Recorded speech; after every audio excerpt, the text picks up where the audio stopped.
Hey guys, ఈరోజు నేను ఇంట్లోనే బాటిల్ కట్ కర్రీ చేస్తాను చూడండి. కుక్కర్ తీసుకుని దాంట్లో 2 టేబుల్ స్పూన్స్ ఆయిల్ వేసుకోవాలి.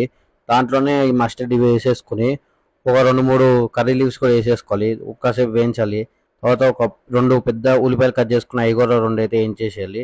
దాంట్లో 1 tablespoon ginger garlic paste కూడా వేసి అది కూడా వేయించాలి. ఒక పెద్ద సైజ్ టమోటా కట్ చేసుకుని అది కూడా దీంట్లో పెట్టేసి ఒక 2 మినిట్స్ వేయించినాక బాటిల్ కర్రీ మొత్తం దీంట్లో వేసి ఒక 5 to 10 minutes దీన్ని కూడా ఇట్లా తిప్పుతూ ఉండాలి.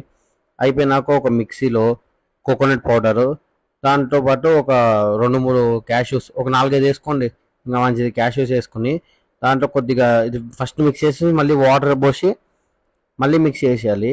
ఎందుకంటే ఇదే మంచిగా ఉండాలి, మొత్తం కర్రీలోకి ఇదే టేస్ట్ ఎక్కువ ఇస్తుంది మనకి. వేసేసుకున్నాక కొద్ది పాలు పోసుకోండి మొత్తం అయిపోయినాక. తర్వాత ఇట్లా పసుపు వేసుకోవాలి. తర్వాత వాటర్ పోసుకోవాలి. ఇది మంచిగా తిప్పుతూ ఉండాలి. ఆ లోపు విజిల్స్ కూడా ఒక 7 8 వచ్చేసేయాలి. వచ్చేసిన కొద్దిగా ఉప్పు వేసుకొని టేస్ట్కి సరిపడా చూసుకొని ఈ కన్సిస్టెన్సీకి వచ్చేస్తుంది. వచ్చేసినాక కొద్దిగా కొత్తిమీర వేసుకొని మంచిగా ఆ పౌడర్ వేసేసుకోవాలి. మిక్సీ పట్టింది మంచిగా టేస్ట్ వస్తుంది. లాస్ట్కి నేను ఇంకా ఐస్ క్రీమ్ అయితే వేసి ఏం చేశాను.